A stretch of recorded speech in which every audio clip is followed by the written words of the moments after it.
sudah hadir.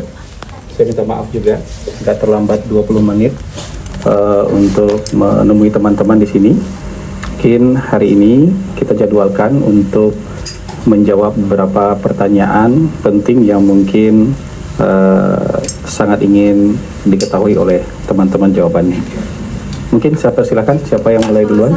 Pertanyaan mungkin soal kemarin Pak Prabowo yang sempat bilang kalau LSM di Indonesia itu banyak didanai dana asing, dan itu tujuan untuk mengadu domba. Gimana dari Istana menanggapinya? Ini yang ditanyakan adalah soal pidato beliau di acara peringatan hari lahir Pancasila kemarin, begitu ya? Iya. Saya juga hadir di tempat itu dan mendengarkan dengan seksama pidato Presiden. Presiden menyatakan bahwa beliau tidak sedang mengajak kita untuk membenci asing, tapi beliau juga menekankan bahwa jangan gadaikan kepentingan nasional kita, jangan gadaikan persatuan kita, jangan gadaikan kedaulatan nasional kita, ya, untuk kepentingan-kepentingan lain, apalagi kepentingan-kepentingan orang yang ada di luar negara kita. Pemerintah juga menyadari bahwa selama ini banyak sekali NGO yang juga punya peran besar di negara kita, yang punya peran dalam pendidikan, yang punya peran dalam isu-isu sosial, isu-isu toleransi, isu-isu kemanusiaan. Banyak juga lembaga-lembaga swadaya masyarakat yang punya kepedulian terhadap isu-isu itu. Yang ditekankan oleh Bapak Presiden bukan seluruh LSM, bukan LSM secara keseluruhan, tapi kelompok-kelompok yang selama ini merongrong persatuan, kelompok-kelompok yang selama ini mendiskreditkan pemerintah dengan menyebarkan isu-isu yang tidak benar, ya, kelompok-kelompok yang mungkin selama ini juga diindikasikan mengadu domba, memecah belah persatuan kita. Sebagai presiden tentu beliau punya informasi yang lengkap, punya informasi yang bisa dipercaya siapa-siapa saja kelompok-kelompok, baik itu individu, baik itu berorganisasi, bahkan mungkin mengatasnamakan lembaga swadaya masyarakat yang memerankan peran ini. Dan dalam sejarah kita, ya, Bapak Presiden juga mengalami banyak sekali perjalanan sejarah. Beliau paham betul bahwa dalam banyak kejadian-kejadian di Republik kita ini tidak terlepas dari intervensi asing. Ya, dalam berbagai perubahan besar yang terjadi di Republik kita itu tidak terlepas dari intervensi asing. Jadi ada batasannya.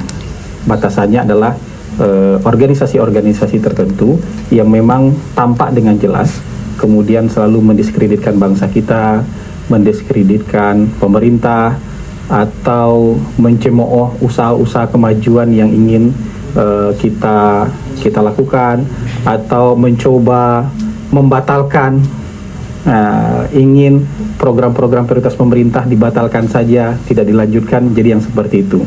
Itu yang dimasukkan oleh Presiden, jadi tidak dipukul rata secara umum.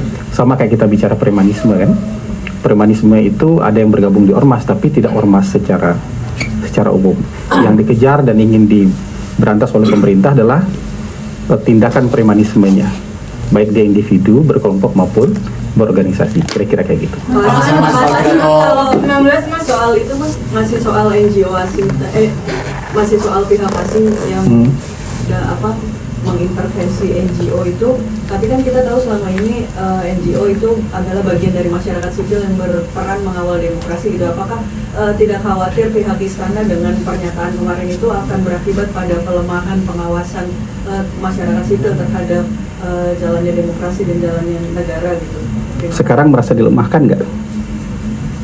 Teman-teman tetap bisa bersuara kan? Para teman-teman yang memang punya kepedulian terhadap kemajuan bangsa tetap bisa bersuara kok.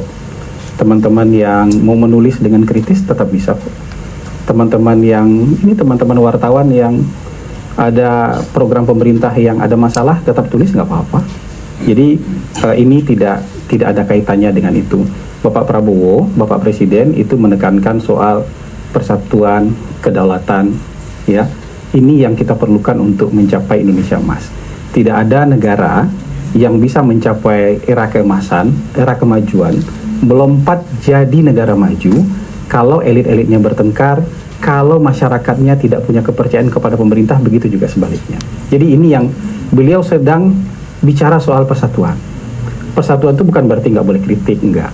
Kritik boleh, tapi kalau sudah adu domba, menyebar fitnah, melempar kebencian, setiap hari memproduksi informasi yang tidak benar, menyebar-nyebarkan informasi yang tidak benar, apalagi atas nama organisasi, kadang-kadang mengatasnamakan organisasi internasional, kadang-kadang mengatasnamakan organisasi yang selama ini punya kaitan dengan lembaga-lembaga yang di luar. Nah, ini yang beliau tekankan. Jadi soal kebebasan bicara, hari ini kita semua bebas berbicara kok. Media sosial nggak ada yang di-ban, nggak ada yang direstriksi macam-macam. Semua orang, baik dia paham nggak paham, hari ini juga masih bebas berbicara. Jadi kontrol publik justru bukan lagi kuat. Kontrol publik hari ini luar biasa kuat terhadap pemerintah. Jadi bangun pagi aja orang udah bisa komentar kok. Dia belum baca kebijakannya secara utuh pun sekarang udah bisa komentar kok gitu. Dia belum memahami ada apa sebenarnya, ini dia udah bisa komentar kok gitu. Jadi jangan khawatir soal kontrol publik tadi.